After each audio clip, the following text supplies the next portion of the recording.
It was out of racial segregation that helped develop the wings of the 332nd Fighter Group, known as the Tuskegee Airmen. The pilots flew more than 15,500 sorties and completed 1,578 missions. Some white bomber crews respectfully referred to them as the Black Red-Tail Angels because of the red paint on their tail assemblies and because of their reputation for not losing bombers to enemy fighters. They provided fighter escort to bombing missions over Europe. An amazing number, considering some people believe the branch was just an experiment.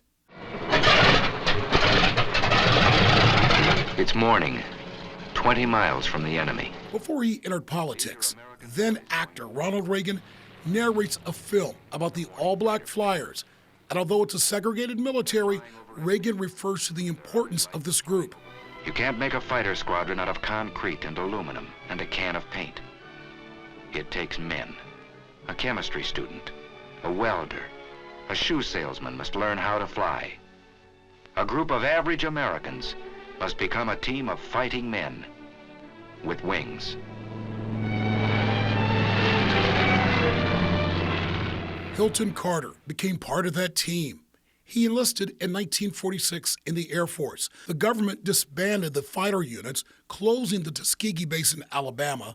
Then Lockbourne Air Base in Columbus was the last home base for 3 years to the Tuskegee Airmen.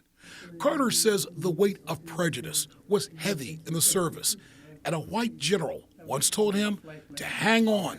A new time was coming. That general that was at the base, he said, well, all that's going to change in time.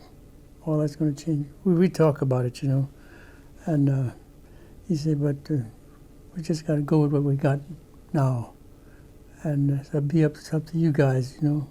Although President Truman is acknowledged as the person responsible for integrating the military service, Hilton points to former First Lady Eleanor Roosevelt as the driving force for equality in the military. He met Mrs. Roosevelt and spoke to her while he was stationed in Guam. She says, these fellows are spending their time here. You know, they could all be going back to school now, because I've talked to a lot of them. They would like to do that, but they spending their time, this time here. And something's got to be done. She said, something's got to be done about this. And she gave the word.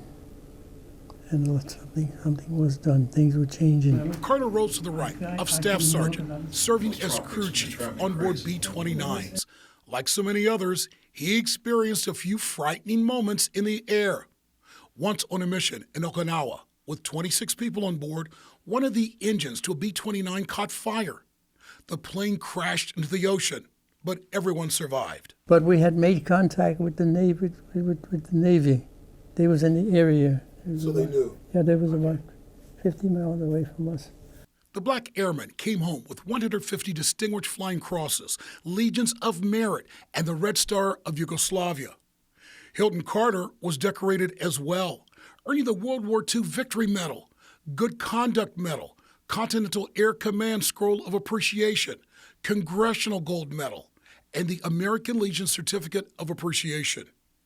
Carter was honorably discharged in 1963, and looking back on his time, he recalls a conversation with a major general about fighting the enemy and fighting prejudice. We're flyers, so we'll do what we got to do. And he says, good enough. We say, good enough.